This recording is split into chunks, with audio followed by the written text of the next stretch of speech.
Homework किए हो क्या? 100% श्योर? दिखा दो भाई, दिखाओ। मात्रक बीमा कल सीख रहे थे क्या?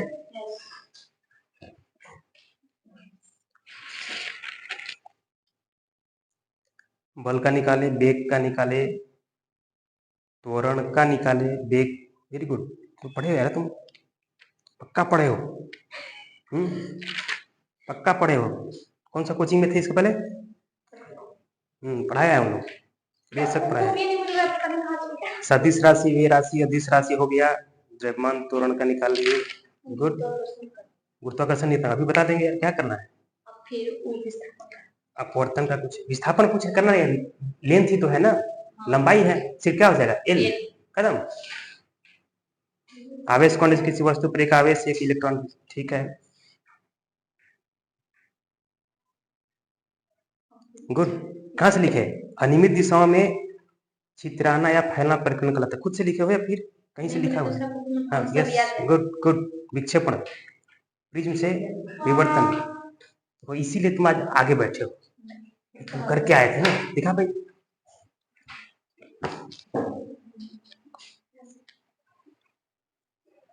जैसे एक क्वेश्चन लिखे हो, थोड़ा सा और जगह छोड़ दो। जैसे देखो ये लिखी है ना, एक क्वेश्चन लिखे, थोड़ा सा जगह छोड़ दी, तो वैसे ही जगह छोड़ो, थोड़ा अच्छा सुंदर दिखेगा।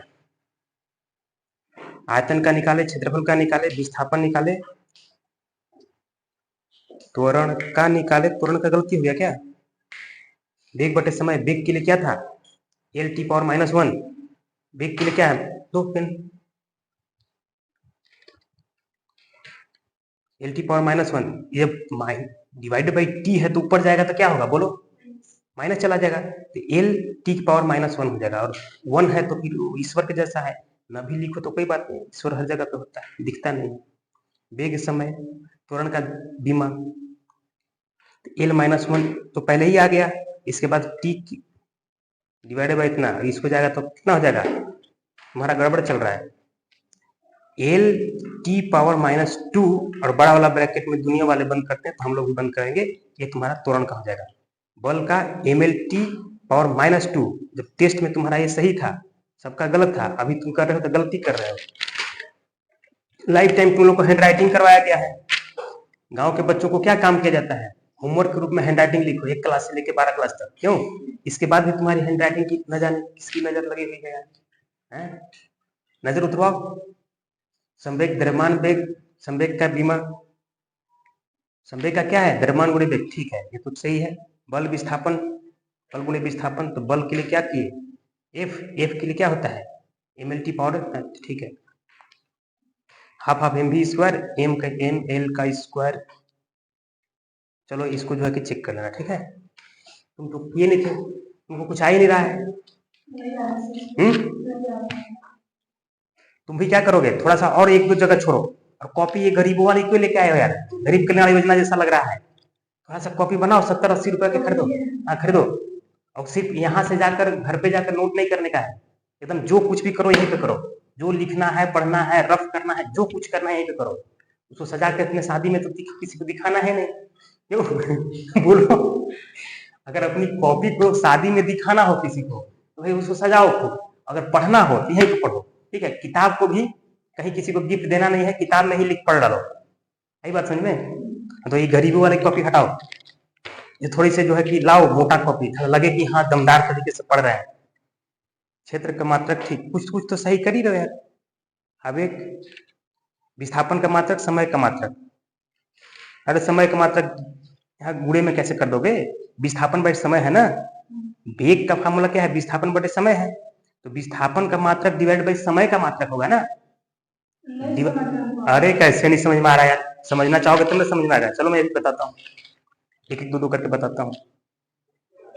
वेग में समय समस्या ही समस्या है, इधर सब समस्या ही समस्या है, ठीक है। जो जो नहीं समझ में आ रहा है वो बताओ। टेस्ट कहाँ बनाएगा? वो सब एक मोटी बुक में होना चाहिए, मोटी नोटबुक में। किसका? अरे बिल्कुल निकाल सकते हैं, कल तो बताया था ना। हाँ ऐसे ही, ऐसे निकलेगा, सही है। संभव तो सही है, एकदम पूरा पूरा मेरे को याद नहीं है, मतलब कि उसको जब प्रोसीजर से करोगे तो आ जाएगा।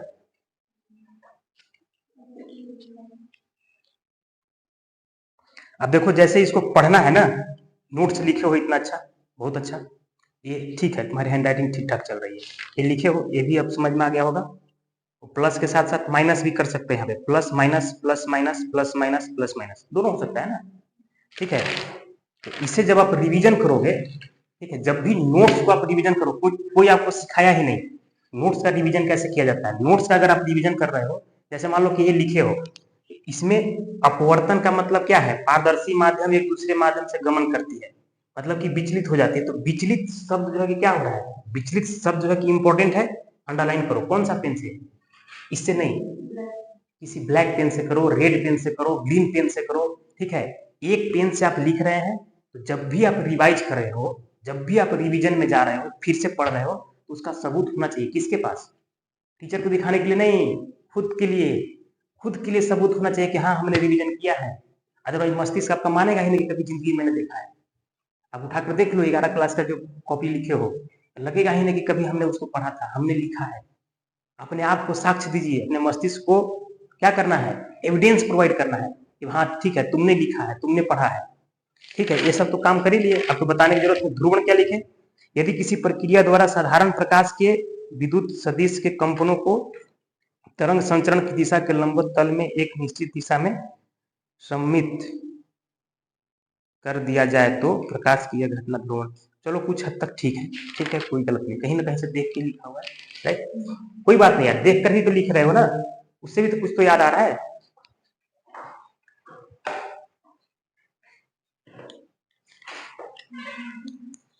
टेस्ट आपके साथ इसी तरह से होगा, ठीक है, हर महीने में इसी तरह से टेस्ट होगा। पहले आपको यहाँ पे लिख के जमा करना है, उसको चेक करेंगे, कुछ हिंट्स करेंगे, आपको हिंट्स देंगे कि कहाँ से लिखना है, और फिर खुद से जाकर लिखो। नकल ही करने की इच्छा है ना, नकल ही करो, जी भर के नकल करो। नकल करते करते भी क्या हो जाएगा, याद हो जाएगा, और आप बेहतर मार्क्स ला पाओ। बात समझ में आ रही है। तबीयत कैसा हुआ, ठीक है क्या, खाओ पियो यार, पढ़ने के लिए पहले खाने पीने की जरूरत है, खाओ पियो जी भर के सो, तब जाकर सही रहेगा दिमाग।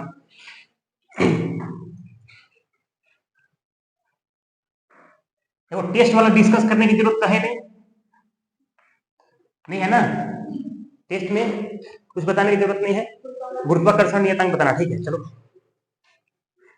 टेस्ट वाले में एक हमने बताया था कि गुरुत्वाकर्षण नियतांक जो है, सार्वत्रिक गुरुत्वाकर्षण नियतांक जो है, न्यूटन साहब ने जो निकाला था, उसका क्या करना है, मात्रक और बीमा। और कल का पूरा क्लास 12th का सिर्फ नाम मात्र का था, 12th का तो क्लास कल चला नहीं, पूरा का पूरा हम लोग 11th की बात पढ़े थे, राइट। और आज हम लोग को क्या पढ़ना है, बायोलॉजी पढ़ना है, फिजिक्स नहीं। लेकिन होमवर्क को करने के बाद, कल का काम कंप्लीट करने के बाद अभी हम लोग बायोलॉजी की ओर चलेंगे। तो ग्रेविटेशनल जो कांस्टेंट है, मतलब कि गुरुत्वाकर्षण नियतांक है, उसका मात्रक और बीमा निकालने सिखाते हैं। ध्यान से सुनो, न्यूटन साहब आए, तो आप जान ही रहे हो कि वो सेव गिरा था, उनको विचित्र सा लगा, ठीक है, वो थोड़ा एंजॉय करने लगे, लोग उनको पागल कह दिया। तो उसी चक्कर में उन्होंने क्या कहा, एक जैसे कूलम साहब ने किए ना, एक को रखा दूसरे को देखा, एक को रखा दूसरे को देखा, उसको बदला फिर देखा, वैसे देखते देखते उन्होंने एक इक्वेशन लाया था, ग्रेविटेशनल फोर्स गुरुत्वाकर्षण बल इक्वल टू होता है क्या चीज, कैपिटल जी, बोलो तुम लोग, m1 m2 by are square. बोलो इसमें कोई कष्ट है क्या, ये क्या था, ये था न्यूटन का नियम, न्यूटन का गुरुत्वाकर्षण का नियम, गुरुत्वाकर्षण का इक्वेशन, समीकरण इसको कह सकते हैं, फार्मूला, सूत्र। आई बात समझ में। ये क्या है, बल है, ये बड़ा सा जीव क्या है, गुरुत्वाकर्षण नियतांक, सार्वत्रिक गुरुत्वाकर्षण नियतांक है। m1 क्या है, द्रव्यमान है, m2 क्या है, द्रव्यमान है, r क्या है, दो द्रव्यमान के बीच की दूरी है, डिस्टेंस बिटवीन टू मास, ये r है। हमें किसकी मात्रक चाहिए भाई, g का मात्रक चाहिए। तो क्या हम ऐसे फार्मूला लिख सकते हैं क्या, g इक्वल टू अगर हम क्रॉस मल्टीप्लाई करें तो एफ आर स्क्वायर हो जाएगा क्या, और जी को इधर ही रहने दूं, m1 m2 को नीचे ले लाऊं तो डिवाइडेड बाई m1 m2 हो जाएगा क्या। बहुत लोगों को समझ में नहीं आया होगा, क्योंकि 3 स्टेप को एक ही स्टेप में कर दिए। नहीं समझ में आया ना। आगे बढ़ जाते हैं, थोड़ा सा मिटा भी देते हैं। और देखो गधा के पहचान यही है यार, कुछ भी करोगे समझ नहीं आएगा, ठीक है। कुछ भी कहे, अगर थोड़ा सा अगर मोड़ दें से, थोड़ा सा स्टीयरिंग चेंज कर लें तो आपका प्लेन जो है क्रैश कर जाएगा। कुछ नहीं है, कर multiply F R square equal to G m1 m2। अब सबको कहोगे कि हाँ सबको समझ में आ रहा है, कोई दिक्कत नहीं है ना। इसको इधर ले लाओ, इसको उधर ले जाओ, मतलब कि G m1 m2 equal to F R square ही हो जाएगा।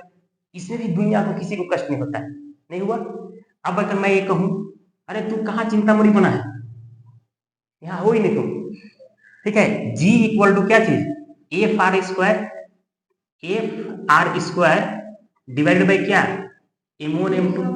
अगर 1-2 क्लास पढ़ के आए होते ये भी चीज समझ में आ जाएगा। पढ़े थे नहीं पढ़े थे, 1-2 क्लास पढ़ के आए हो ना। अब कोई कष्ट हुआ, अरे यही बात तो मैं यहाँ पे लिखा था, सेम चीज लिखा था यार, कोई कष्ट नहीं हुआ। तो तुम लोग को इतना स्टेप चाहिए, ठीक है। अगर हम एक फार्मूला निकाल लिए, हमने क्या किया कि जब भी आपको मात्रक और बीमा पूछा जाएगा तो दुनिया में सबसे सरल फार्मूला जो भी हो कहीं ना कहीं से खींच कर लाओ, ठीक है। सबसे सरलतम फार्मूला में वो चीज होना चाहिए जो आपको निकालना है। ले लाया मैंने, यही जानते थे, सार्वत्रिक गुरुत्वाकर्षण नियतांक में इसके ज्यादा, इसके अलावा कोई फार्मूला मैं जानता नहीं था, हमने इसी का सहायता लिया। अगर कोई और फार्मूला जान जाए तो उस फार्मूला की हेल्प से भी हम निकाल सकते हैं और सेम चीज आएगा। लेकिन चूंकि कोई जानते नहीं थे, हमने क्या किया, जो जानते हैं वही को लेकर पकड़ के लाए, ठीक है। आगे बढ़ो, इसका मात्रक ही चाहिए ना, चलो ठीक है। जी का मात्रक क्या होगा बोलो, एफ का मात्रक का मतलब जानते हो, गुणे आर का मात्रक का whole square divided by m1 का मात्रक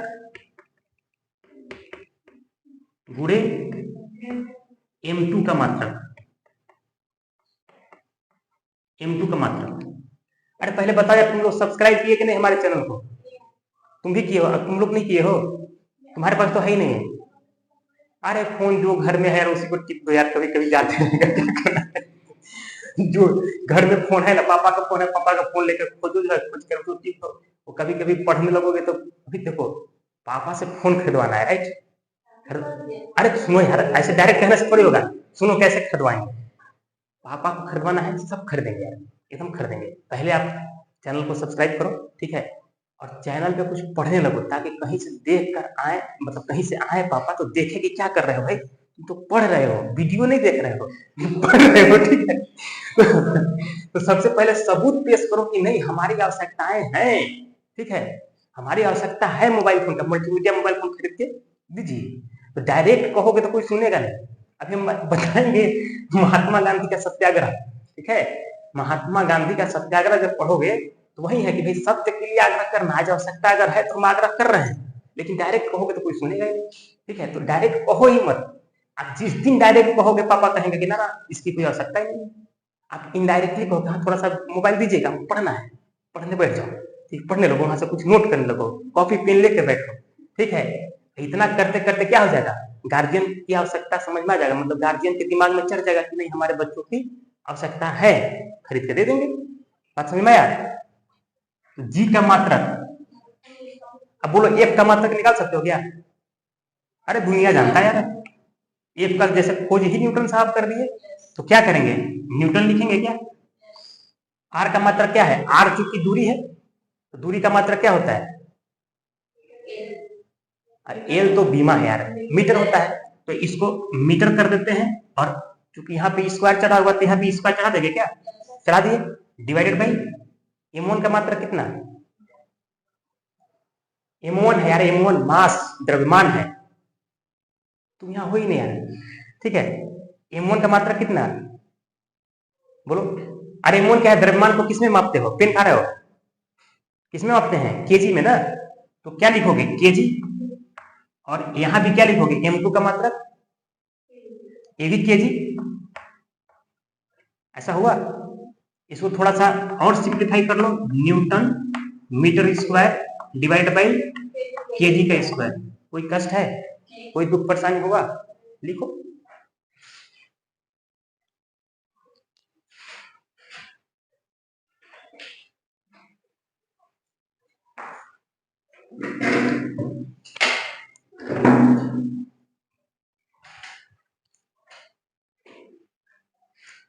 बोलो, तुमको समझ में आया, मतलब कहने में दिक्कत हो रहा है। अरे अब इससे आसान क्या तरीका बताएं, ठीक है, फिर भी 2-3 दिन ऐसे चर्चा चर्चा चलता रहेगा ना, और अच्छी तरह से समझ में आ जाएगा। कारण कि तुमने कुछ पढ़ा ही नहीं कभी, ये सुने ही नहीं, मात्रक नाम भी नहीं सुने होगे, ठीक है, बीमा नाम भी नहीं सुने होगे। बीमा कह रहे हैं तो तुमको विवाह सुनाई दे रहा होगा, कोई लड़की के नाम क्यों। ऐसा होता है, जो दिमाग में पहले से चल रहा है वही सुनाई देता है।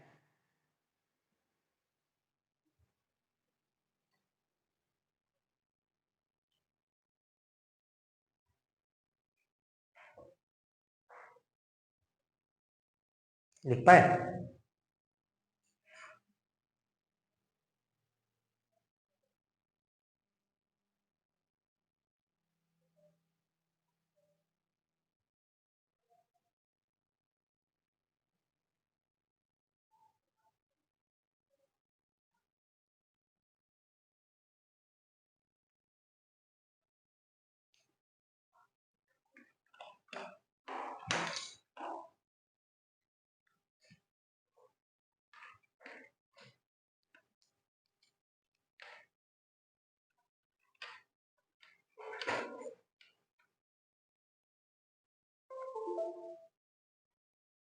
उतार लिए। देखो, कल मैंने बीमा निकालने सिखाया था, राइट, ऐसे ही फार्मूला करो, और फार्मूला के बाद यहाँ पे जो जी का मात्रक है वहां पे लिखो कि जी का बीमा इक्वल टू एफ का बीमा इंटू आर का बीमा का whole square divide by m1 का बीमा इंटू m2 का बीमा। सही बात है। अब उतना करने की आवश्यकता नहीं है, आप चाहो तो डायरेक्ट यहाँ से कर सकते हो, ठीक है, डायरेक्ट यहाँ से कर सकते हो, लेकिन अभी कष्ट ही कष्ट होगा, इसलिए मैं वैसे ही कर देता हूँ। यहां से मिटा दो क्या, मिटाए,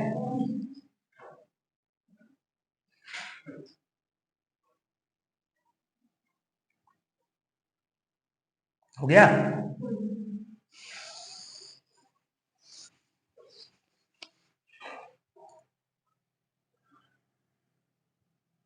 जी का बीमा निकालना है, जी के लिए हमने एक साधारण सा फार्मूला निकाल रखे हैं क्या, ठीक है, जी के लिए साधारण सा फार्मूला निकाल रखे हैं।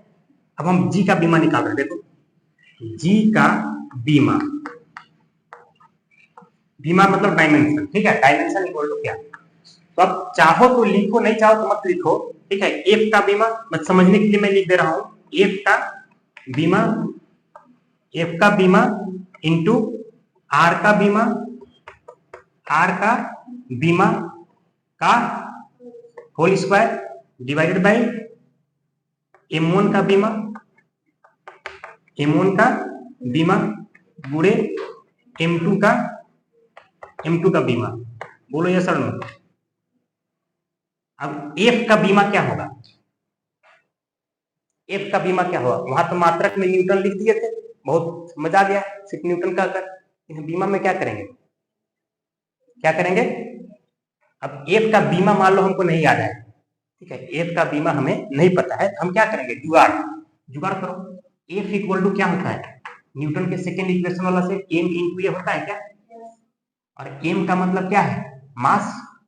तो मास के लिए हम क्या करेंगे, द्रव्यमान के लिए m लिखते हैं, और एक्सीलरेशन का भी अगर याद नहीं है तो क्या करोगे, वेग बटे समय लिखोगे, ठीक है। तो वेग बटे समय, उसे एक्सीलरेशन का तो कम से कम याद कर सकते हो ना, एल टी पावर माइनस 2, नहीं कर सकते, कोई बात नहीं, मत करो, ए लिखो।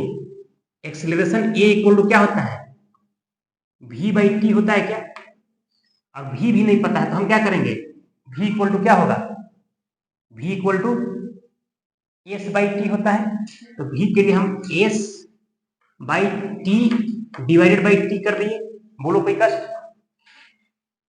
तो एस के लिए क्या लिखा, बीमा निकालना है ए का, तो ए का बीमा एस के लिए क्या, एल, एल बटे क्या चीज, टी का स्क्वायर, और फाइनली क्या मिलेगा, एल टी के पावर -2। हमने कहा कि अगर तुमको एफ का बीमा याद है डायरेक्ट लिखो, आगे बढ़ जाओ।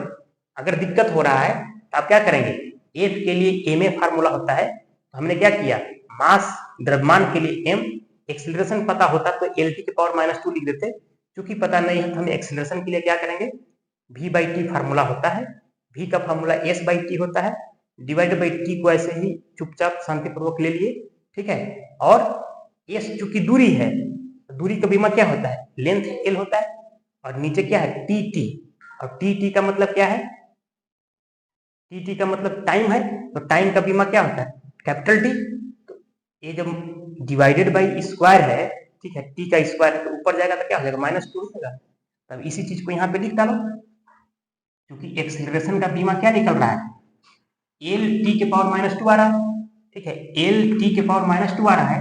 यहाँ पर द्रव्यमान के लिए लिख ही दिए हैं, यही सारा चीज यहाँ पे चिपका दो, एल टी पावर -2। कोई कष्ट है, कोई दुख परेशानी नहीं हुआ, हो रहा है ना थोड़ा थोड़ा, कोई बात नहीं, हो भी रहा तो होने दो यार, होने दो, धीरे धीरे कष्ट कम होगा, ठीक है। अब एफ, एफ का बीमा, एफ का बीमा क्या लिखें बोलो, एम एल टी के पावर -2, यही ना, ठीक है। और आर का क्या लिख दू भाई, आर का बीमा क्या लिखूं, अरे आर क्या है, दूरी है ना, दूरी के लिए क्या लिखते हैं, एल, एल का स्क्वायर कर दो, ठीक है, एल का square divide by m1, m1 का मतलब मास ही है, m लिखो, ठीक है। अरे द्रव्यमान है ना, द्रव्यमान के लिए m लिखते हैं, और यहां पर क्या लिखें, m2 के लिए, m2 के लिए भी मास होगा तो m लिखेंगे, इसको सिंप्लीफाई कर लो। अब सिंप्लीफाई करने के लिए जानते होगे, देखो यहाँ पे क्या है, m के पावर 1 है, और यहाँ भी m के पावर 1 और 1 है, तो हम ऐसे कह सकते हैं कि एक m से एक m कट गया होगा, एक m बचा, ये बेचारा नीचे रह नहीं सकता, जाएगा ऊपर, ऊपर जाएगा तो क्या हो जाएगा, m के पावर -1। अब m वाले तो हो गए, अब l को थोड़ा सा देख लेते हैं, l के पावर यहाँ 1 है, क्योंकि कुछ नहीं लिखा हुआ इसका मतलब कि 1 है, ठीक है, तो a 1 हो गया, और l के पावर यहाँ पे क्या है 2 है, और दोनों एक साथ चिपकाएंगे तो क्या हो जाएगा, l के पावर 3 हो जाएगा, तो l के पावर कितना 3, और t वाले को भी देख लेते हैं, t के पावर -2 अकेला ही है, t के पावर -2 ही होगा। इस तरह से आंसर आ गया। बोलो कोई कष्ट, किसी प्रकार का कोई कष्ट है,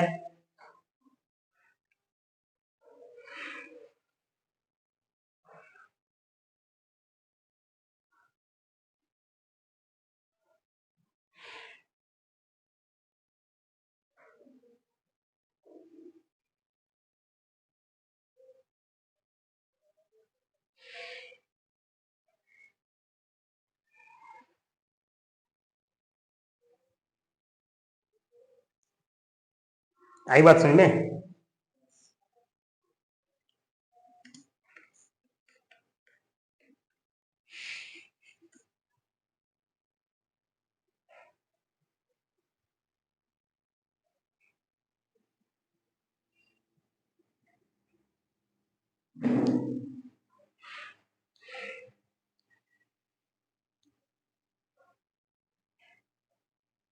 कॉपी कर लिए,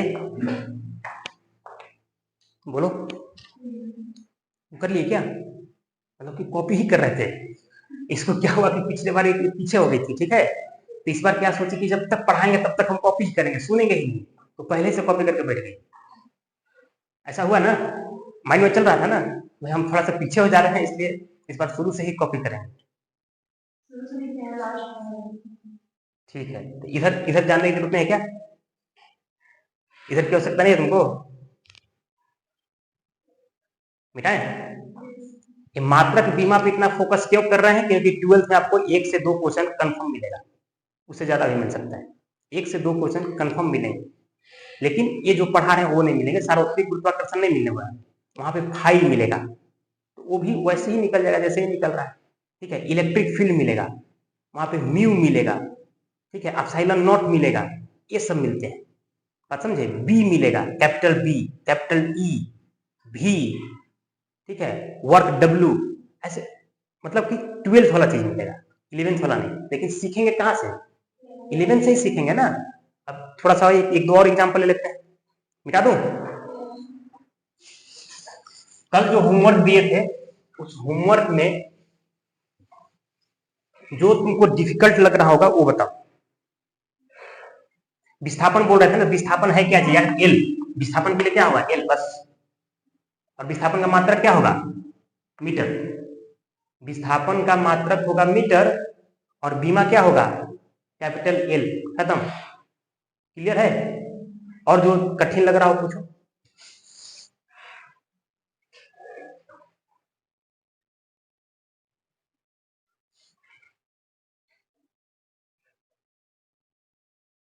अरे स्थितिज ऊर्जा था, गतिज ऊर्जा था, अगर कोई कष्ट हो रहा था पूछो उसको। नहीं क्या? शक्ति। ठीक है, शक्ति बताते हैं। शक्ति कल फार्मूला लिखवा दिए थे क्या शक्ति का? शक्ति का मतलब क्या होता है? कार्य बटे समय।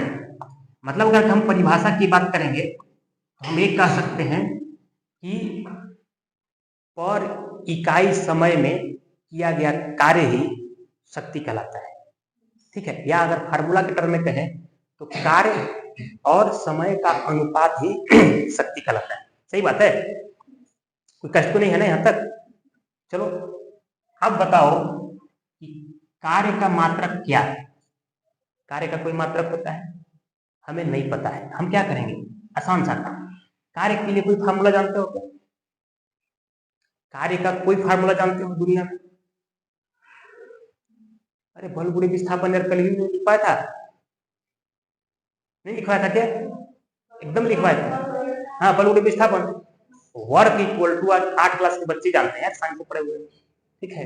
कार्य मतलब क्या होता है? बल गुणे विस्थापन, एफ डॉट डी एस। तो यहाँ पे लिख लो प्यार से, बल गुणे विस्थापन, बल गुणे विस्थापन, ठीक है। बटे कितना? समय। अब बल का मात्रक जानोगे, विस्थापन का मात्रक जानते हो, समय का मात्रक जानते हो, लिख डालो। तो शक्ति का मात्रक क्या हो जाएगा? शक्ति का मात्रक, तुम लोग बोलो क्या लिखें? शक्ति का मात्रक मतलब कि बल का मात्रक कितना? न्यूटन। विस्थापन का मात्रक, अरे वो एल बीमा है। न्यूटन। विस्थापन का मात्रक मीटर, मीटर। और समय का मात्रक सेकेंड। अरे समय किसे मेजर करते हैं? सेकेंड में, ईसाई पद्धति में। विस्थापन मतलब कि दूरी ही है, लंबाई ही है। लंबाई को किसे मेजर करते हैं, मापन करते हैं? तो मीटर में। और बल का न्यूटन में, न्यूटन मीटर पर सेकेंड। इसको और भी लिखो कैसे? तो न्यूटन मीटर पर सेकेंड। ये तुम्हारा क्या हो गया? शक्ति का मात्रक हो गया, न्यूटन मीटर पर सेकेंड। कोई कष्ट है? नहीं कष्ट है। थोड़ा और आगे बढ़ा सकते हैं हम लोग। न्यूटन के लिए क्या लिख सकोगे? न्यूटन का मतलब क्या होता है? बल गुणे त्वरण। तो बल के लिए क्या होगा? केजी, सॉरी मतलब कि द्रव्यमान गुणे त्वरण। तो द्रव्यमान के लिए क्या करेंगे? केजी। और त्वरण के लिए क्या करेंगे? मीटर पर सेकेंड स्क्वायर। ये न्यूटन के बदले में इतना लिख दिए, अभी भी बताया था वहां पे कॉर्नर में। और इधर मीटर का मीटर रहने दो, सेकेंड का -1 रहने दो। और आगे बढ़ाओगे क्या हो जाएगा? केजी। मीटर मीटर को एक साथ जोड़ दो, मीटर का स्क्वायर हो जाएगा। और सेकेंड का -2 और -1 कितना?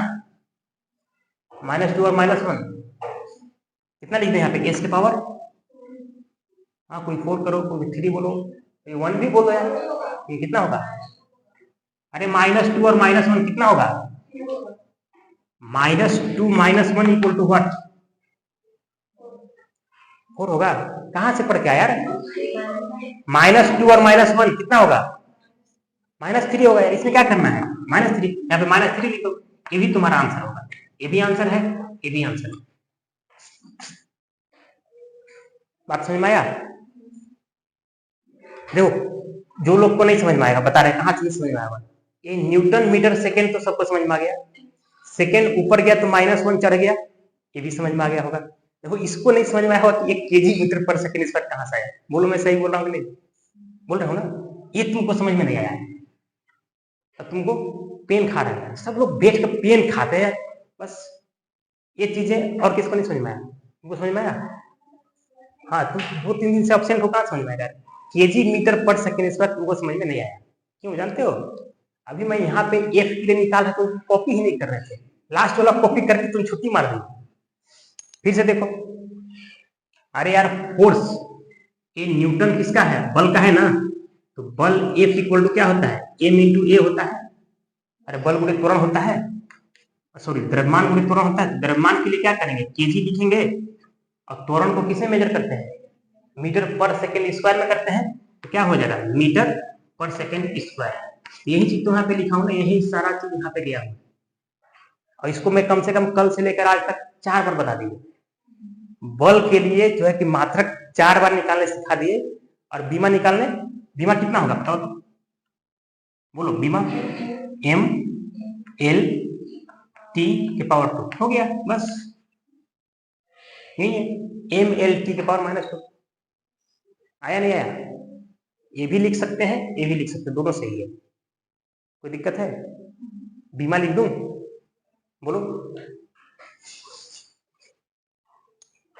देखो शक्ति का अगर बीमा लिखना हो, ठीक ना, शक्ति का बीमा लिखना हो, बीमा, शक्ति का बीमा लिखना हो, केजी के बदले में क्या लिख सकते हैं, केजी के बदले में एम लिख सकते हैं क्या, अरे द्रव्यमान को केजी में मापते हैं, द्रव्यमान के लिए एम मास लिखते हैं, हो गया।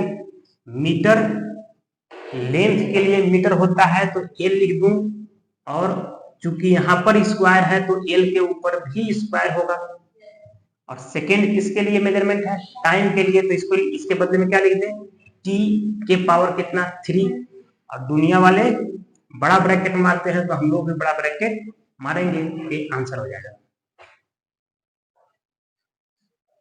कोई कष्ट परेशानी है, कष्ट ही कष्ट है, कष्ट ही कष्ट है क्या, बोलो, है कष्ट, कोई बात नहीं, देखते रहो, चलते रहो।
हो गया,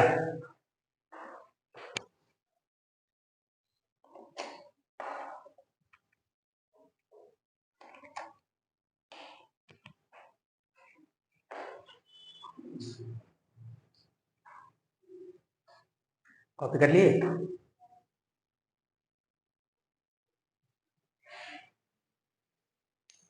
ठीक है, और कुछ पूछना है क्या कल के होमवर्क एंड टेस्ट में, नहीं, आगे चलें,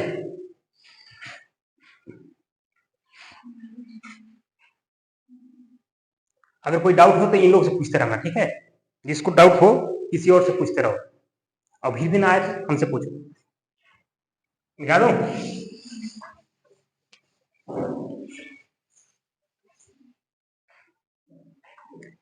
आज हम लोगों को पढ़ना क्या है? पढ़ना है बायोलॉजी, राइट? आज फ्राइडे है ना। देखो बायोलॉजी में आप अगर देखते हो तो आपका नया वाला बुक में जीवों में जन्म नहीं पढ़ाया हुआ है, ठीक है? ये मेरे पास पुराना वाला ओल्ड एनसीईआरटी है, मतलब 1 साल पुराना है।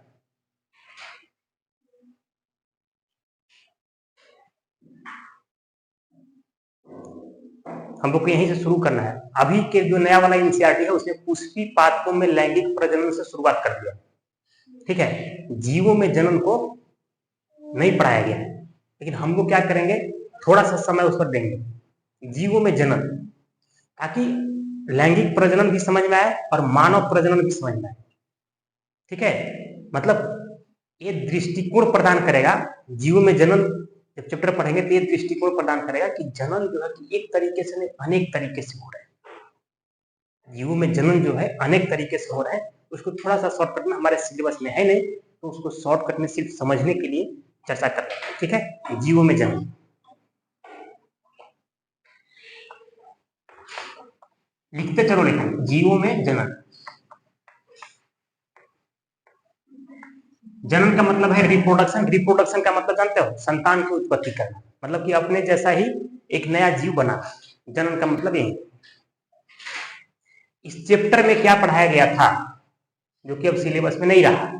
चैप्टर में पढ़ाया गया था कि जीव में जन्म के 2 तरीके होते हैं। अलैंगिक जनन, अलैंगिक जनन, और दूसरा होता है लैंगिक जनन।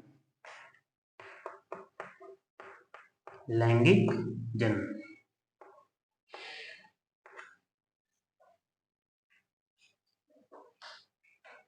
किस प्रकार के जनन को हम अलैंगिक कहेंगे, किस प्रकार के जनन को लैंगिक कहेंगे, बता पाओगे क्या? बोलो।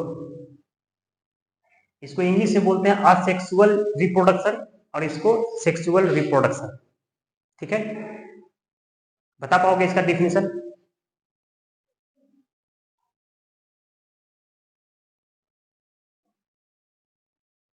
नहीं। देखो, अलैंगिक जनन का मतलब है जब कोई एक ही जीव संतान की उत्पत्ति कर सकता हो।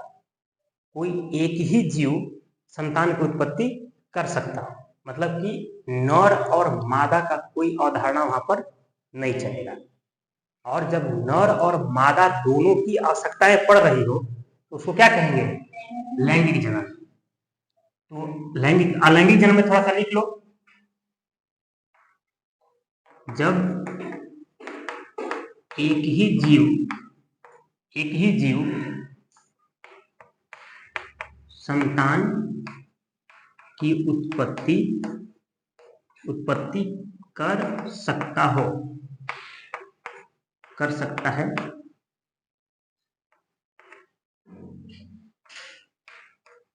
इसमें अब आप देखोगे कि जब लैंगिक जनन होता है तो नर युग्मक और मादा युग्मक, जैसे शुक्राणु और अंडाणु की आवश्यकता होती है, उसका संलयन होता है। तो क्या अलैंगिक जनन में ऐसा कोई बीज तत्व बनते हैं क्या, युग्मक बनते हैं क्या? तो इसका आंसर है हाँ, बन भी सकता है और नहीं भी बन सकता है, ठीक है?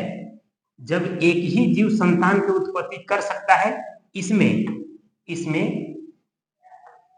युग्मक उपस्थित हो भी सकता है और नहीं भी हो सकता है। हो भी सकता है और नहीं भी हो सकता है, और नहीं भी हो सकता है, नहीं भी हो सकता है।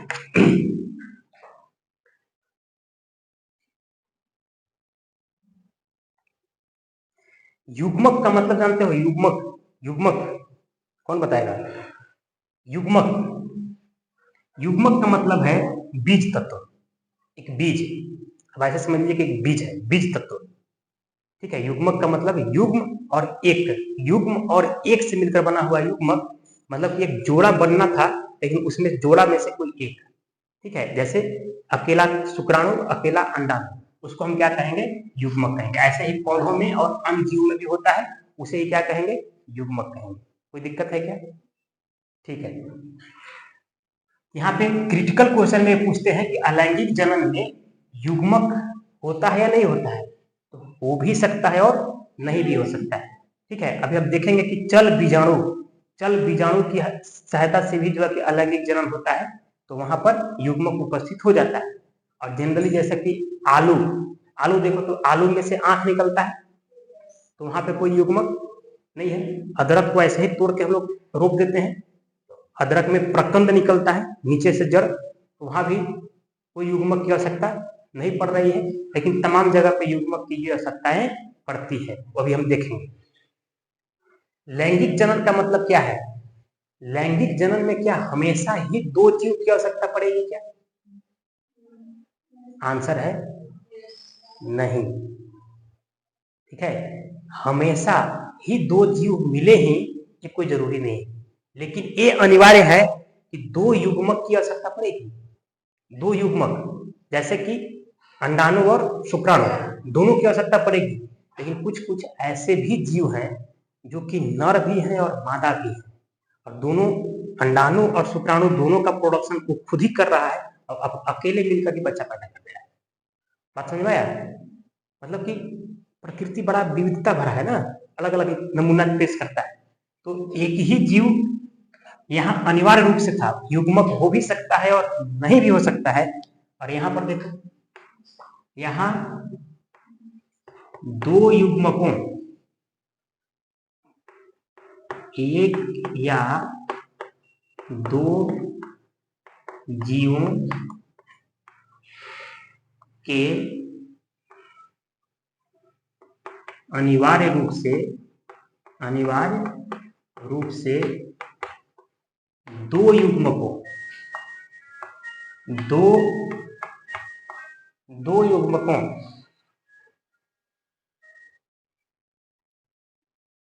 अनिवार्य रूप से दो युग्मकों के संलयन का मतलब जानते हो? मिलन। संलयन का मतलब मिल जाना, ठीक है। संलयन से संतान उत्पत्ति होती है, संतान की उत्पत्ति होती है। दोनों में थोड़ा डिफरेंस जानो। यहां पर एक जीव होना इंपॉर्टेंट है, एक ही जीव। यहां पर क्या इंपॉर्टेंट है? अरे यहां पर एक ही जीव का होना अनिवार्य है, एक जीव होना अनिवार्य है। युग्मक हो भी सकता है और नहीं भी हो सकता है। यहां पर याद रखिएगा कि दो युग्मक का होना बहुत अनिवार्य है। दो युग्मक, ठीक है, दो युग्मक का होना बहुत अनिवार्य है। और जीव एक भी हो सकता है या फिर दो भी हो सकता है, एक या दो जीव, लेकिन युग्मक दो होना चाहिए। जैसे देखोगे तो केचुआ जो क्या बोलते हैं उसको, जोगती बोलते हैं ना, तो जोगती में जो है क्या है? द्विलिंगी जीव है, ठीक है। केचुआ कैसा है? द्विलिंगी जीव है। द्विलिंगी का मतलब कि उसके अंदर ही स्त्री जननांग है और पुरुष जननांग है, दोनों सिस्टम उसी के अंदर है। एक ही जीव के अंदर दोनों सिस्टम है, एक शुक्राणु पैदा करेगा और दूसरा अंडाणु पैदा करेगा और बच्चा पैदा करेगा, ठीक है। तो द्विलिंगी है, तो वहां पर क्या हुआ? केचुआ अकेले ही रिप्रोडक्शन कर रहा है अर्थात संतान की उत्पत्ति कर रहा है, लेकिन वहां पर भी दो युग्मक की आवश्यकता पड़ेगी ही पड़ेगी, ठीक है। अगर वही मनुष्य की बात करें तो मनुष्य ऐसा द्विलिंगी कोई होता नहीं है, ठीक है। दो जीव की आवश्यकता पड़ेगी। इतना में कुछ बात समझ में आया? अब देखो ये चीज बोले ना कि दो युग्मक, अभी नोट्स में आपने ऐसा घेरा क्या? नहीं घेरा ना, घेरो, ठीक है। यहाँ पे कहे कि एक या दो जीव, तो वहां पे घेरो, ठीक है। यहाँ पे वन युग्मक, ऐसे जो इंपॉर्टेंट चीज है, जो कीवर्ड्स है। कीवर्ड का मतलब जानते हो? कीवर्ड मतलब जो बहुत ज्यादा इंपॉर्टेंट है, उस इंपॉर्टेंट चीज को बॉक्स में डाल दो, ताकि जब भी उसको रिवीजन करने जाओ तो सबसे पहले नजर वहीं पड़े।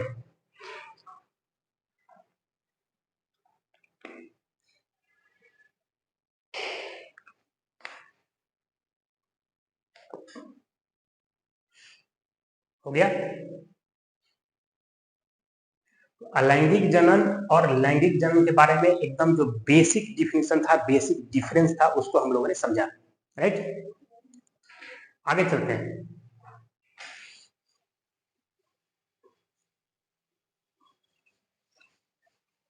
अलैंगिक जनन में कुछ एग्जाम्पल देख लेते हैं, काम खत्म हो जाएगा। अलैंगिक जनन, अलैंगिक जनन कुछ उदाहरण बोल सकते हो क्या? जैसे नंबर 1 अमीबा, सबसे प्यारा सा अमीबा में द्विखंडन। अमीबा, अमीबा में क्या चीज? द्विखंडन। द्विखंडन, द्विखंडन का मतलब क्या हुआ? द्विखंडन का मतलब हुआ जैसे मान लो कि यूं ही ऐसे अमीबा था ऐसा, तो इसमें क्या हो गया, ऐसा बना और फाइनली यहां से ये बना और यहां से ये बन गया। अच्छा, 2 बन गया। ठीक है, ये द्विखंडन हो गया। मतलब कि स्टेप बाय स्टेप आगे बढ़ा। एक अमीबा था, एक अमीबा जो है कि बीच से लगा टूटने और फिर फाइनली टूट गया। और दोनों कैसा टूटे देख रहे हो, बराबर बराबर टूट रहा है। मतलब कि इधर वाला आकार, इधर वाला आकार, साइज दोनों का सेम ही है। दोनों बेचारे उतना ही बड़े बड़े बन गए। सही बात है, इसको क्या कहेंगे? द्विखंडन। ठीक उसी प्रकार से काम हो रहा है जैसे कि कोशिका विभाजन होता है। कोशिका विभाजन आपको बताया था, कोशिका विभाजन में कम से कम इतनी चीज जान लो कि 2 प्रकार से हो रहा है। कौन कौन सा? कोशिका विभाजन कौन कौन सा प्रकार? समसूत्री और फिर से गधा, अर्धसूत्री। समसूत्री और अर्धसूत्री।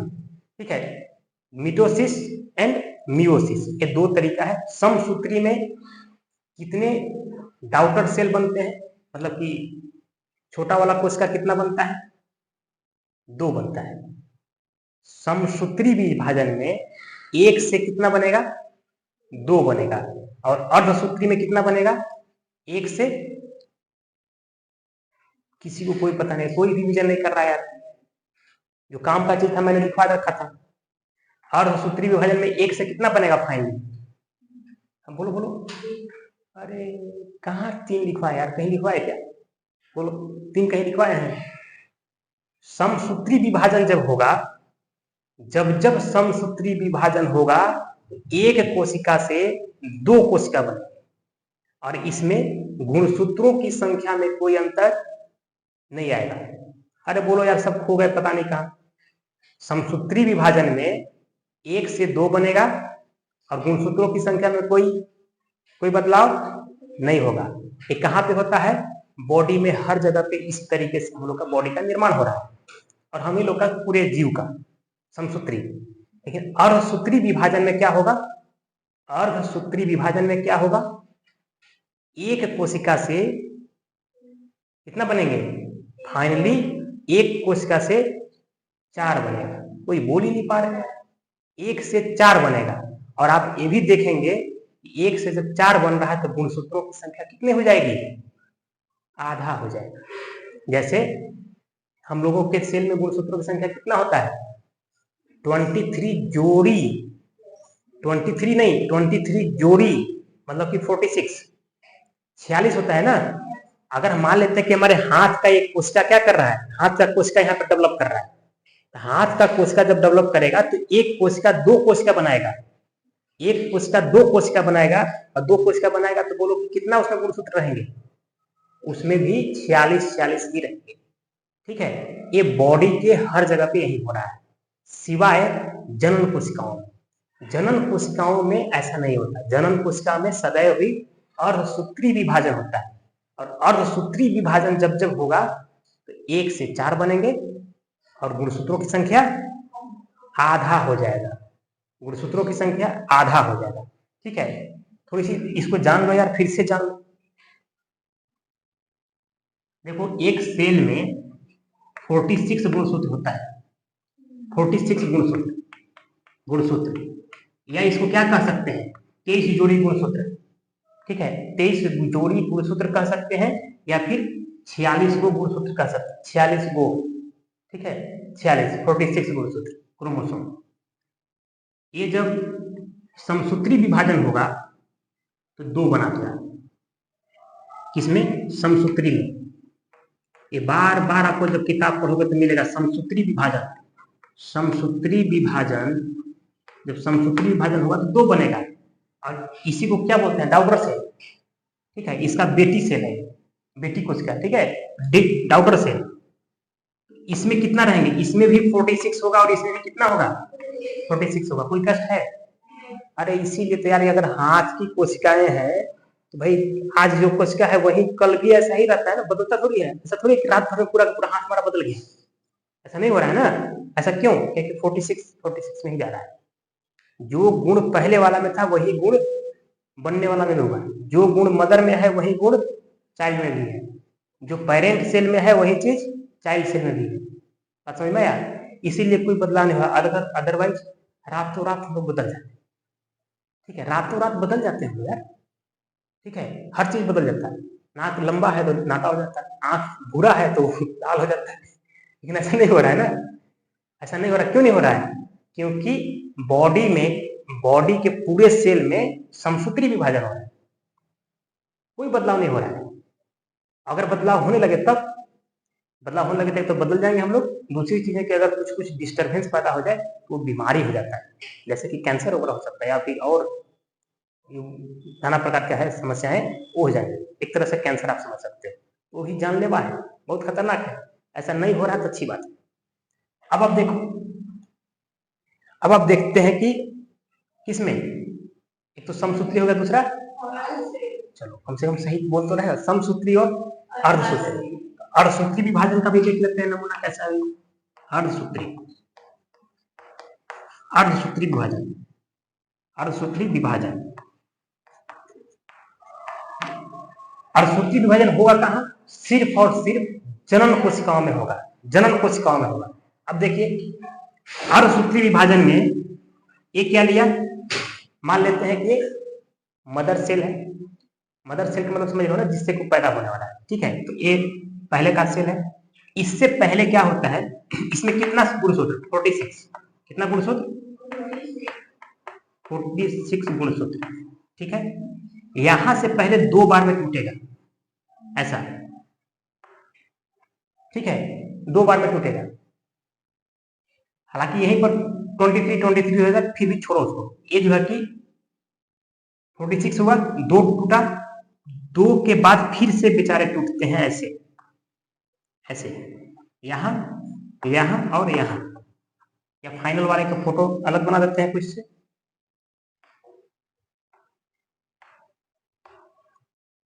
ये क्या हो गया, चाइल्ड कोशिका। ठीक है, ये छोटा वाला कोशिका जो प्रोडक्शन हुआ। ठीक है, ये है जनन कोशिका है।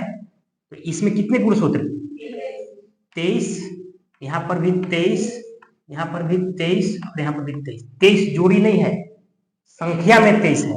ठीक है, अब थोड़ी सी देख लो,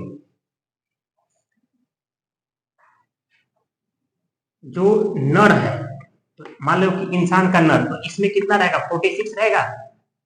मादा में कितना रहेगा, मादा में भी 46 रहेगा। अगर अगर ऐसा ही वाला होता तो नर से अगर शुक्राणु आया तो उसमें 46 और मादा से अंडाणु आया तो उसमें 46, तो 46 और 46 को दुगना हो जाता है। लेकिन जो चाइल्ड बनना है, जो बच्चा बनना है, उस बच्चे में भी कितना होना चाहिए, 46 ही होना चाहिए। तो कुदरत ने अपना एक मैकेनिज्म बना दिया, बोला कि नहीं, बाकी बॉडी में भले ही आपका 46 से 46 बन रहा है, लेकिन जनन कोशिकाओं में ऐसा नहीं होगा। जनन कोशिकाओं में ऐसा नहीं होगा। जब भी शुक्राणु का निर्माण होगा तो शुक्राणु में क्या कर लिए जाएंगे, उसमें आधा कर दिया जाएगा, 23 हो जाएगा। तो नर का जो शुक्राणु है, ठीक है। शुक्राणु में कितना क्रोमोसोम? 23। और मादा का जो अंडाणु है, अंडाणु, इसमें कितने क्रोमोसोम? 23। और 23 और 23 जब दोनों मिलेगा तो बच्चा बनेगा, कितना हो जाएगा? ये हो जाएगा 46। ये हो जाएगा 46। आगे इस तरह से कोशिका विभाजन हो रहा है। खूब क्वेश्चन पूछे जाते हैं और आप जहां भी पढ़ेंगे पेन खाना। सब लोग यार खाने के लिए कुछ लेकर आया करो, ठीक है? खाने के लिए लेकर आया करो, कुछ खाते रहो तभी पढ़ो, पेन खाने का असर ना पड़े। सब लोग कुछ कल खाने वाला लेकर आना, पेन की जगह पर उसको खाते रहो ना, पढ़ते रहो, ठीक रहेगा? नहीं रहेगा, लेकिन पेन खाएंगे। देखो एक काफी इंपॉर्टेंट है आपका 12th के सिलेबस में, अगर आप बुक पढ़ते हैं तो, हालांकि तुम लोग तो हाँ बुक तो कभी पढ़ते नहीं हो ना, पढ़ोगे नहीं, ठीक है, लेकिन पढ़ोगे तो ये चीजें बहुत ज्यादा आवश्यक है। सो कॉपी करो।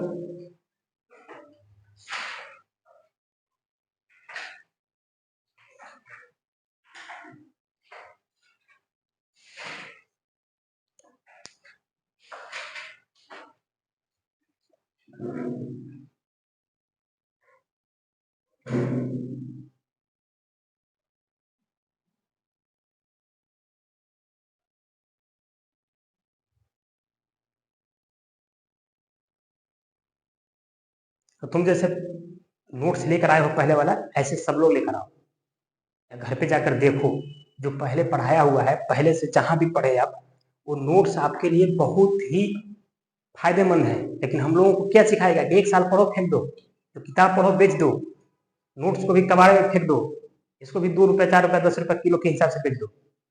बेच देते हो ना? नहीं बेचना है।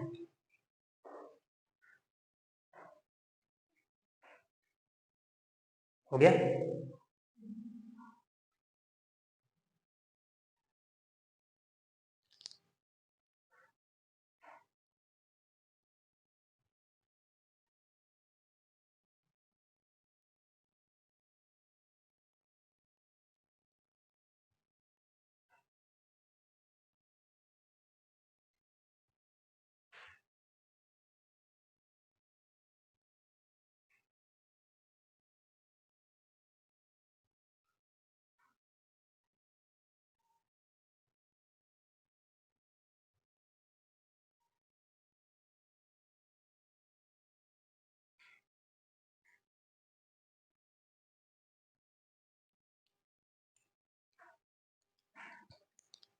ये आपको एक्स्ट्रा चीज बताया था, इसको थोड़ा सा अलग घेर देना है, ठीक ना?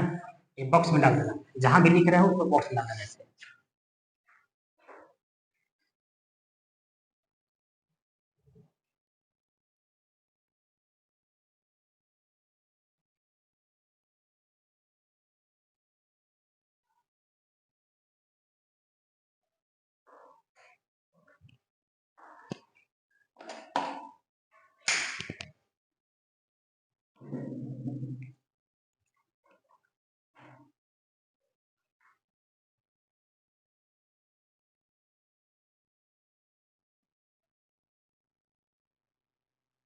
लिख पाए?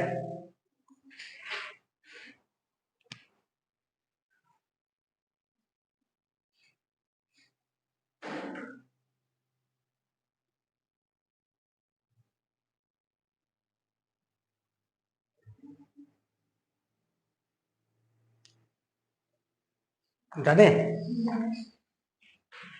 अब बताओ कि अमीबा में द्विखंडन हो रहा है, कौन सा विभाजन के माध्यम से हो रहा है? समसूत्री विभाजन, यस। क्योंकि जैसा अमीबा पहले था वैसा ही 2 नया अमीबा बन रहा है, ऐसा नहीं है कोई डिफरेंट बन रहा है। अगर डिफरेंट बनता तो फिर ऐसा वाला होता। तो समसूत्री विभाजन हो रहा है। एक एग्जाम्पल हम लोगों ने देखा, दूसरा एग्जाम्पल आप देख लो। ईस्ट में मुकुलन, ईस्ट में मुकुलन, ईस्ट में मुकुलन, मुकुलन, मुकुलन का मतलब क्या है? जैसे मान लेते हैं कि कोई ईस्ट ऐसा है, ठीक है, ऐसा ईस्ट है, ऐसा ईस्ट है, ठीक है, ईस्ट, ईस्ट का मतलब जानते हो? कोई बात नहीं, मत जानो, छोटा छोटा चीज, माइक्रो ऑर्गेनिज्म, ठीक। इससे क्या हुआ? एक मान लो कि इसमें कुछ ऐसा आया, ऐसा बन गया, ठीक है। मतलब उसमें क्या कहें, एक अंकुरित टाइप का निकल गया, अंकुरन टाइप का निकल गया, ठीक है। इसके बाद क्या हुआ, इसके बाद ये एक अलग हो गया और ये छोटा वाला जो है कि एक जीव बन गया, ऐसे छोटा वाला जीव बन गया। बात समझे? इस तरह से जो है कि ईस्ट में मुकुलन होता है। मुकुलन का मतलब क्या डिफरेंट आपको समझ में आया? अमीबा में पूरा पूरा बीच से टूट रहा था और ईस्ट में बीच से नहीं टूट रहा है, बल्कि थोड़ा सा क्या कर रहे हैं, एक फुनगी टाइप का निकल जा रहा है, ठीक है, एक अंकुरित टाइप का निकल जा रहा है और वही चीज जाकर आगे बढ़ जा रही है। इसको कलिका भी कहते हैं, कली टाइप का निकल जा रहा है। इससे एक ऐसा वाला हुआ, ये भी समसूत्री विभाजन से ही हो रहा होगा, समसूत्री विभाजन। इससे नया जीव बन जा रहा है, एक जीव से ही दो जीव बन जा रहा है क्या? यहाँ भी एक जीव से ही दो जीव बन जा रहा है क्या? तो ये कौन सा जनन होगा? अलैंगिक जनन। कौन सा जनन? अलैंगिक जनन। ऐसे ही आलू आप रोपने जानते हो, आलू की आंख से ही एक नया पौधा निकल जाता है। अब एक आलू को कई कतरे कतरे हम लोग काट देते हैं ना, काट के फिर जब लगते हैं रोपने हर जगह से, अब कोई भी कतरा इसमें जम जाएगा क्या? नहीं, उसमें आंख होना चाहिए। अगर आंख रहेगा तभी जमेगा, अदरवाइज नहीं जमेगा। इसी तरह से अदरक, अदरक अदरक में प्रकंद होता है, प्रकंद। अदरक में प्रकंद, कंद का मतलब क्या आता है? जड़, और प्रकंद का मतलब आगे बढ़ने वाला। तो उसमें शोर निकलता है ना, जड़। अरे अदरक में शोर निकलता है। अदरक कैसे रोकते हैं? अदरक कैसे रोकते हैं? अदरक, अदरक हल्दी कैसे रोकते हैं जानते हो? अदरक, अरे कुछ नहीं यार, अदरक को थोड़ा यही रख देते हैं और उसको ढक देते हैं थोड़ा सा टुकड़ा टुकड़ा, तो उसी में से जो है कि जड़ निकलना शुरू हो जाता है और उसी में से अपना इधर इधर पौधा निकलना शुरू हो जाता है। अब कहीं रोपाएगा तो देखना, ठीक है? हाँ तो देखना यार, सब तो किसान ही हम लोग, ठीक है। अदरक में प्रकंद हो गया, आलू में हो गया। अजूबा पौधा देखे हो? उसको क्या बोलते हैं बायोलॉजी में? ब्रायोफिलम।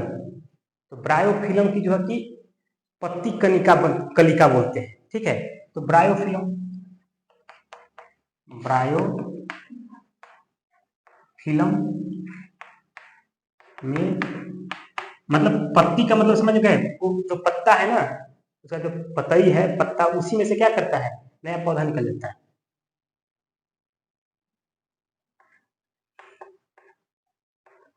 पत्ती में ही नया पौधा निकलता है, नया पौधा, ठीक है। ऐसे तमाम एग्जाम्पल हम लोग के पास हो सकता है। अगर किताब में देखोगे तो ये सब फोटो बना हुआ है, थोड़ा थोड़ा देख लो, लाइट कटा हुआ है, कोई बात नहीं, किताब में देखना। क्या इसके अलावा भी कोई तरीका होता है क्या?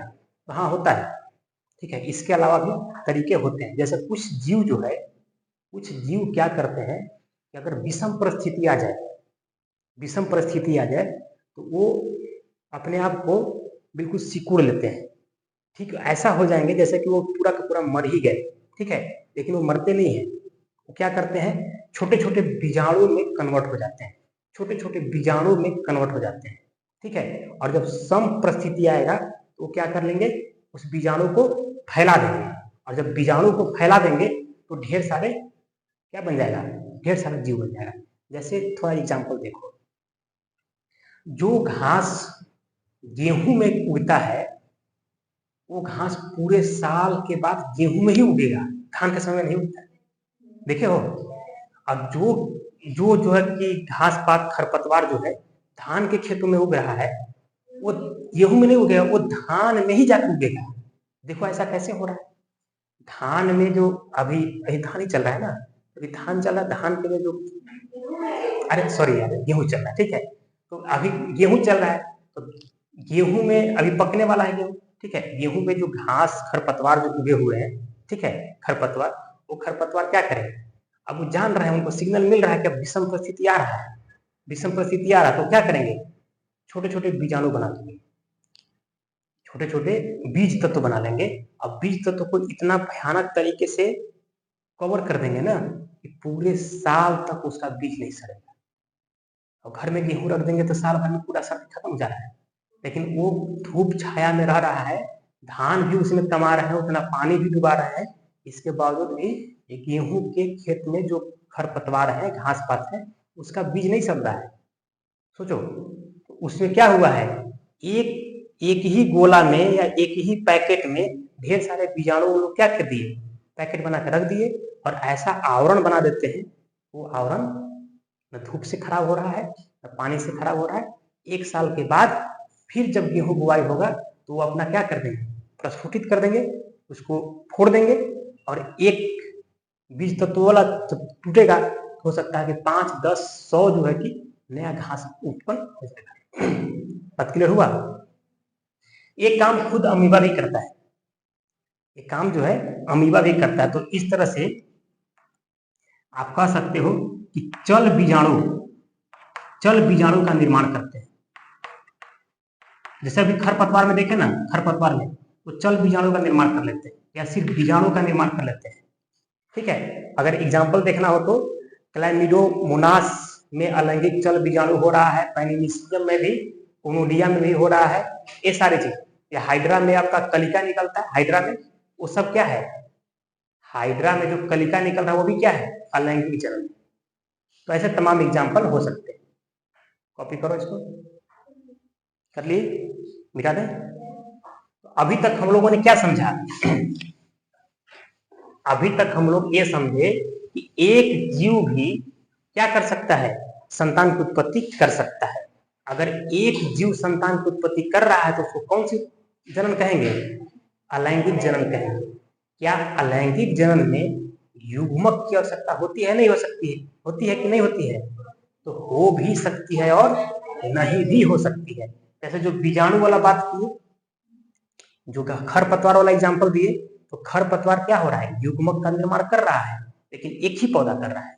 ठीक है, एक ही पौधा युग्मक का निर्माण कर रहा है और बाकी जगह पे युग्मक का कोई निर्माण नहीं हो रहा है। जैसे आप मान लो कि कलम काटते हो, कलम काटने का मतलब जानते हो, अरे यार उसमें गोबर खाद लगा कर थोड़ा सा छील कर पौधा कर दिए, जैसे कि गुलाब के फूल में दिए हो गए, और फिर नीचे से काट दिए तो क्या कर दिया, नया पौधा बन गया। तो कौन सा जन्म हुआ, अलैंगिक जन्म हुआ, क्योंकि एक ही से हो रहा है ना, कायिक प्रवर्धन हो रहा है। कायिक प्रवर्धन मतलब कि बॉडी को ही हम क्या कर दिए, एक नया जीव में कन्वर्ट कर दे रहे हैं।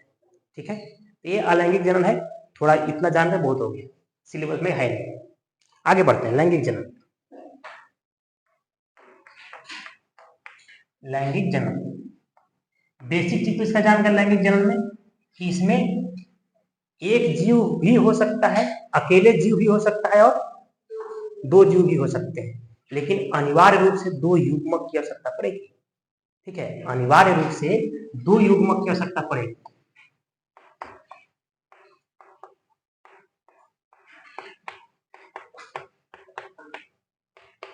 दो युग्मक से ही जन्म होगा, एक युग्मक से नहीं होगा। क्या एक जीव लैंगिक जनन कर सकता है कि नहीं कर सकता है? कर सकता है, जैसे केचुआ। ठीक है, जैसे केचुआ जो है कि एक ही जीव है, उसी में नर और उसी में मादा दोनों चीज है, दोनों सिस्टम उसी में लगे हुए हैं, वो खुद ही प्रोडक्शन कर सकता है, एक जीव ही कर सकता है। लेकिन 2 युग्मक की आवश्यकता पड़ेगी और 2 युग्मक की आवश्यकता पड़ रही है, इसका मतलब इसको क्या कहेंगे, लैंगिक जनन। कोई कष्ट है? इतनी बातें 100% समझ में आ गया? ठीक है, लैंगिक जनन को समझने के लिए हम 3 स्टेज में समझते हैं। ठीक है, 3 स्टेज। पहला युग्मक का जनन, युग्मक का जनन पहला स्टेज, या कहें कि निषेचन से पूर्व कह लेते, चलो ठीक है,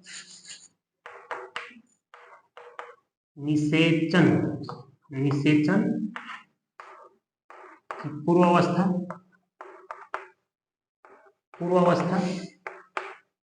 दूसरा निषेचन और तीसरा निषेचन के बाद की अवस्था। ठीक है, बाद या पश्च अवस्था, जो भी कहें, बाद की अवस्था। देखो लैंगिक जनन जहां कहीं भी हो रहा है, ठीक है, जहां भी हो रहा है, सब में लगभग 3 स्टेज में हम लोग पढ़ेंगे, समझ में आ जाएगा।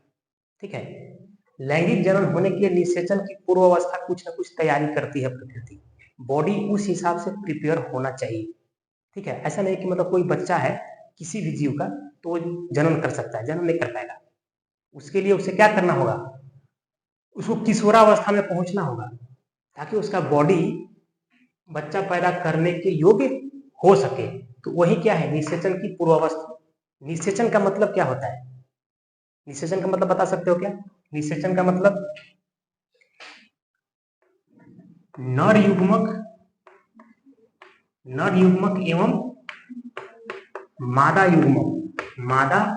युग्मक का मिलना ही क्या कहलाता है, मिलना ही निषेचन कहलाता है, निषेचन कहलाता है। नर और मादा को मिलने की क्रिया निषेचन नहीं है। नर और मादा अगर मिल रहे हैं उसको निषेचन नहीं कहते हैं, बहुत कंफ्यूजन होता है। निषेचन क्या है, नर युग्मक और मादा युग्मक जब मिलते हैं उसको क्या कहते हैं, निषेचन कहते हैं, फर्टिलाइजेशन। क्लियर हुआ? नहीं, नर और मादा जो मिलते हैं अगर एक साथ मिल रहे हैं उसको निषेचन नहीं कहेंगे। पेन मत खाओ यार। नर और मादा मिलेंगे तो उसको निषेचन कहते हैं क्या? नहीं कहते हैं। नर युग्मक मतलब नर युग्मक आप समझ लो शुक्राणु, और मादा युग्मक का मतलब अंडाणु। जब शुक्राणु और अंडाणु जब मिलेंगे तो उस क्रिया को क्या कहते हैं, उसको निषेचन कहते हैं। थोड़ा और क्लियर कट में समझ लेते हैं। इतना लिखे हो, इतना लिखे कि नहीं लिखे? तीसरा वाला मिटा दे अभी। अरे इसको हटा, इसको समझे। निषेचन का मतलब क्या है, नर युग्मक और मादा युग्मक मिलने की जो मिलना ही क्या कहलाता है, निषेचन कहलाता है। निषेचन देखो दो प्रकार के हो सकते हैं, अभी थोड़ा और समझ में आ जाएगा। निषेचन जो है दो प्रकार के हो सकता है। क्या क्या भाई? बाह्य निषेचन, बाह्य निषेचन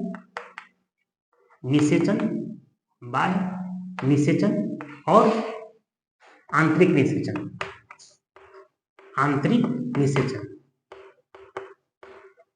बाह्य निषेचन और आंतरिक निषेचन।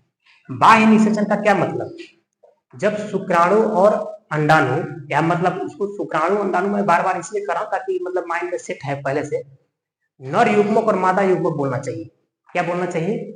नर युग्मक और मादा युग्मक। जब नर युग्मक और मादा युग्मक मादा के शरीर से बाहर मिलते हैं, ठीक है, मादा के शरीर से बाहर मिलते हैं, उसको क्या कहते हैं, बाह्य निषेचन।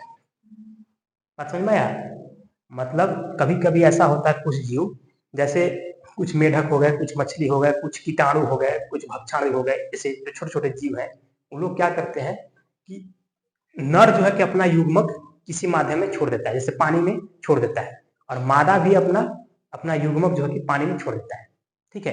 तो नर युग्मक और मादा युग्मक दोनों पानी में ही जाकर मिलते हैं, कहीं ना कहीं किसी पॉइंट पर जाकर मिलते हैं, और जो मिलते हैं उसको क्या कहेंगे, निषेचन। कैसा वाला निषेचन? बाह्य निषेचन। बात समझ में आया? तो बच्चा कहाँ बनेगा, किसी के शरीर में बनेगा क्या? नहीं, बच्चा जो है कि बाहर ही बनेगा। जैसे मेढक वगैरह, कुछ मछली वगैरह सब बाहर ही बनते हैं, मतलब मछली कुछ तो अंदर ही बनता है, मतलब मछली के पेट में ही बनता है, लेकिन कुछ कुछ ऐसे कीड़े मकोड़े हैं जो कि बाहर बनते हैं, बाहर से। ऐसा फीलिंग हो रहा है? ऐसा हो सकता है? होता है यार, होता है। जितने भी कीटाणु वगैरह है ना, जिसका लार्वा बहुत भयानक तरीके से बनता है, बहुत तेजी से जो फैलते हैं, जो जीवों की संख्या बहुत तेजी से फैलती है, वो सब बाह्य निषेचन करते हैं, वो सब के सब बाह्य निषेचन करते हैं। बात समझ में आया? और आंतरिक निषेचन का मतलब, आंतरिक निषेचन का मतलब कि शुक्राणु और अंडाणु, या यूं कहें कि नर युग्मक और मादा युग्मक मादा के शरीर के अंदर मिलते हैं, ठीक है, मादा के शरीर के अंदर मिलते हैं, तब उसको क्या कहेंगे, आंतरिक निषेचन। अब बात समझ में आ रहा है कि नर और मादा के मिलने की क्रिया निषेचन नहीं है, बल्कि निषेचन क्या है, नर युग्मक और मादा युग्मक के मिलने की प्रक्रिया है। कंफ्यूजन है ना? कंफ्यूजन नहीं है? गुड। बाह्य निषेचन जो शरीर, मादा के शरीर शरीर से बाहर बाहर किसी माध्यम जैसे जैसे जैसे पानी हो गया या फिर हवा हो गया इत्यादि इत्यादि इत्यादि में युग्मकों, मतलब कौन सा युग्मक, युग्मकों का मतलब नर युग्मक और मादा युग्मक, युग्मकों का मिलन मिलन क्या कहलाएगा, बाह्य निषेचन, बाह्य निषेचन कहलाएगा। बोलो कोई कष्ट है, बाह्य निषेचन कहलाता है। ठीक है। और आंतरिक निषेचन का मतलब जब युग्मकों का मिलन मादा के शरीर में होता है तो उसे क्या कहेंगे, तो उसे आंतरिक निषेचन कहेंगे। आंतरिक निषेचन करते हैं। बात क्लियर हुआ? बोलो कोई कष्ट है यहां तक, कोई डाउट नहीं है? ठीक है, मिटा दें ना, कॉन्फिडेंस के साथ करोगे नहीं, ठीक है।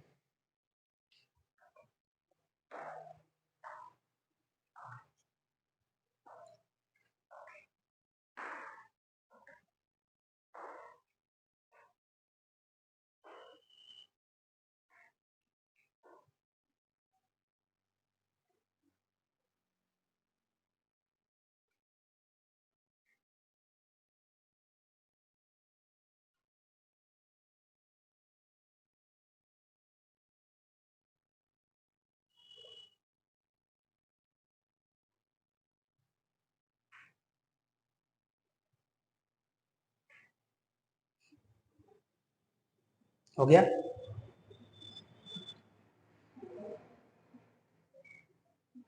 मिटा दें? कौन सा ए? अरे कहाँ पे शरीर में होता है तो उसे आंतरिक निषेचन करते हैं,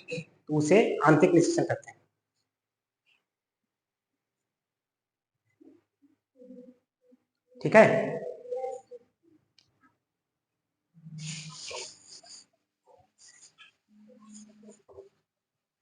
देखो लैंगिक जन्म में हम लोग चर्चा कर रहे थे, पहला निषेचन की पूर्व अवस्था मतलब कि किशोरावस्था होना चाहिए, मतलब कि कोई भी जीव का शरीर उस तरह से डेवलप हो जाना चाहिए ताकि वो संतान उत्पत्ति कर सके, तो वो वाली पूर्व अवस्था हो गया। निषेचन का मतलब युग्मकों का मिलना हो गया।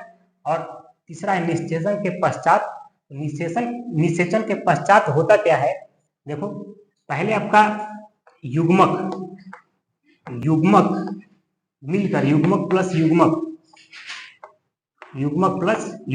मतलब कि नर युग्मक और ये क्या है, मादा युग्मक। नर युग्मक और मादा युग्मक मिलकर क्या बनाते हैं, युग्मनज बनाते हैं। युग्मनज आगे चल के क्या बनता है, भ्रूण बनता है। और भ्रूण आगे चल के क्या बनता है, संतान बनता है। इस तरह से संतान का उत्पत्ति हो जाता है। बात समझ में आया? तो ये सीक्वेंस है। युग्मक जब मिलते हैं तो युग्मनज बनते हैं। युग्मनज जो है कि भ्रूण बनता है, भ्रूण से संतान बनता है। क्लियर है?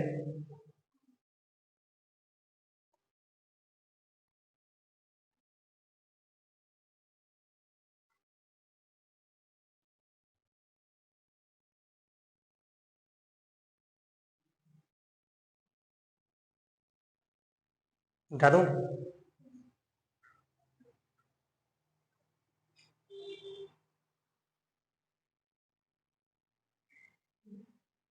मिटाए? अब देखो लैंगिक जन्म में ही जो है कि मैंने बताया कि एक जीव भी लैंगिक जन्म करके संतान को उत्पत्ति कर सकता है और दो जीव मिलकर भी संतान उत्पत्ति कर सकते हैं। तो लैंगिक जन्म में आप इतना जानिए कि दो प्रकार के जीव हम यहाँ पे कर सकते हैं, एक लिंगी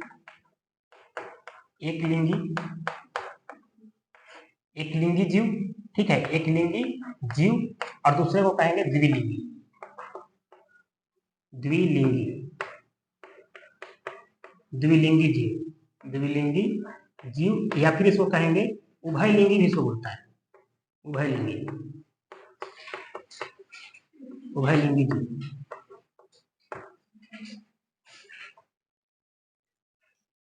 एक लिंगी जीव में तो हम लोग सभी लोग हैं, जैसे अब जैसे यहाँ पे तिलचट्टा दिया हुआ है, तिलचट्टा तो छोड़ो यार, सभी कुत्ता बिल्ली जितना है सब तो एक लिंगी, कुत्ता बिल्ली, ऐसे कुत्ता बिल्ली, मानव, हाथी, पपीता, पपीता भी आपका एक लिंगी है, ठीक है। यही वजह है कि एक पपीता कहीं पे लगाओगे तो, अगर ये सिर्फ एक ओनली वन पपीता लगाओगे तो फलता नहीं है, समझे। आसपास में कहीं दूर दूर में कोई दूसरा पपीता भी होना चाहिए, समझे। इसी तरह से आप सुने होगा कि आंवला कभी भी एक नहीं लगाया जाता है, आंवला भी लगाना है तो 2 लगाइए, 3 लगाइए, कहीं आसपास में हो तभी जाकर फल होगा, अदरवाइज नहीं होगा। कुत्ता बिल्ली मानव हाथी पपीता ये सब क्या है, एक लिंगी है। द्विलिंगी में केचुआ एक बढ़िया एकदम एग्जाम्पल है, केचुआ, केचुआ हो गया, नारियल हो गया, नारियल हो गया, ऐसे और भी है, जैसे सरसों का फूल, मटर, ये सरसों हो गया, सरसों, उड़हुल हो गया, ये सब जो है कि आपका द्विलिंगी के अंतर्गत आएगा।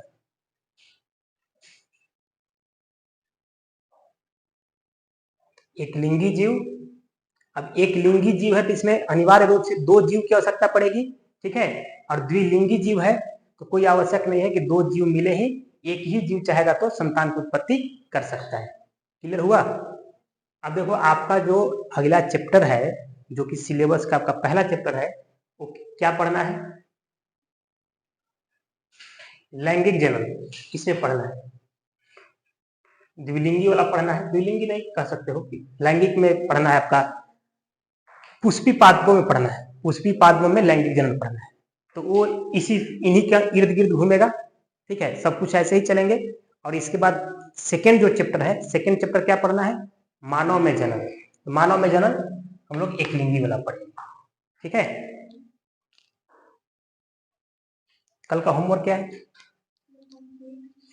जी, अगर आप डाउनलोड कर सकते हो किताब, मिला दो इसको, अगर आप डाउनलोड कर सकते हो, ठीक है, तो आप इसी चैप्टर को पढ़ेंगे,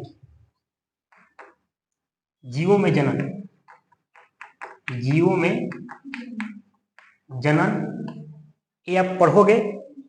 अगर डाउनलोड कर सकते हो और समय मिला तो दूसरा का कम से कम फोटो देख लोगे, पुष्पी पादपों में, पुष्पी पादपों में लैंगिक जनन, लैंगिक जनन, इसका कम से कम फोटो देख लोगे, ये क्या क्या उसमें फोटो बना हुआ है, ठीक है। इसमें भी कम से कम फोटो तो देख ही लो, एटलीस्ट फोटो देख लो, फोटो के माध्यम से एनसीईआरटी आपको पूरा सिखा देगा, इतना बेहतरीन फोटो बना हुआ है। ये दोनों आप देख कर आइए। तीसरा होमवर्क ये है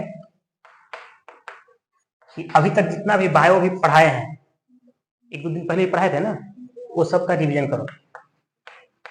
रिवीजन, रिवीजन कैसे करोगे, रिवीजन कैसे करोगे, आप अगर ब्लैक पेन से लिखे हो तो आप ग्रीन पेन भी खरीदो, ग्रीन पेन से अंडरलाइन करते हुए करो। अगर आप ब्लू से किए हैं तो भी ग्रीन चलाइए, मतलब कि जो आप चला रहे हो, अंडरलाइन कर रहे हो, या फिर कहीं पे बॉक्स में डालना है, वैसे जो इंपॉर्टेंट आपको लग रहा है वो दिखना चाहिए। रेड पेन भी चला सकते हो, रेड पेन चलाओ, कोई दिक्कत नहीं, रेड चलाओ, ग्रीन चलाओ, ग्रीन चलाओ, येलो चलाओ, येलो पेन अगर है तो येलो पेन चलाओ, या फिर मार्कर है, हाइलाइटर, हाइलाइटर बोलते हैं ना उसको, हाइलाइटर, तो अपना नोटबुक में भी, अपना नोटबुक में भी हाइलाइटर मार्क, हाइलाइटर कोई रखे हो तो हाइलाइटर खरीदो अपना नोटबुक में। जैसे ये मान लो कि ये लिखा हुआ है ना, जैसे पुष्पी पादों में लैंगिक जनन, तो मान लो कि हम लैंगिक जनन को क्या करना चाहते हैं, वैसे हाईलाइट कर दिए, अब यहाँ हाईलाइट करेंगे तो बेचारा खत्म ही हो गया, लेकिन आप हाईलाइट करोगे तो वो रहेगा, दिखेगा। तो हाइलाइटर का भी यूज करो और अलग अलग कलर के पेन का भी यूज करो। इससे होगा क्या, जहां भी आप हाईलाइट करेंगे, जहां भी आप बॉक्स बनाएंगे, वो आपके खोपड़ी में जाकर सेट हो जाएगा। बात समझे। और पढ़ने का यही तरीका होता है, आपको कभी पता ही नहीं। 11 साल तक ऐसे ही चल रहा है, पूरे 11 साल आपको कुछ पढ़ाया नहीं गया। किताब कैसे पढ़ा जाता है कभी सिखाया नहीं गया, नोटबुक कैसे रिवीजन किया जाता है नहीं सिखाया गया, इसीलिए आपको कुछ भी याद नहीं, खोपड़ी में कुछ है ही नहीं, उसको बार बार पढ़ने का सकता है। जब जब पढ़ोगे तब तक पेन चेंज करो। एक बार में अगर रेड पेन चलाए हो जहां तहां, तो फिर दूसरे बार में ग्रीन पेन चलाओ। जहां रेड पेन से अंडरलाइन किए हो ना, ऐसे रेड पेन से मान लो किए हो ऐसे रेड पेन से, तो सेकेंड टाइम जब पढ़ने लगोगे ना तो ग्रीन पेन से भी मारो, कोई दिक्कत नहीं, ताकि लगे कि हाँ हर बार हमारे लिए इंपॉर्टेंट हो रहा है, हर बार। अगर एक बार आप रेड पेन से ऐसे येलो कलर से बॉक्स बनाए हो, तो फिर ग्रीन पेन से भी ऐसे बॉक्स बना दो।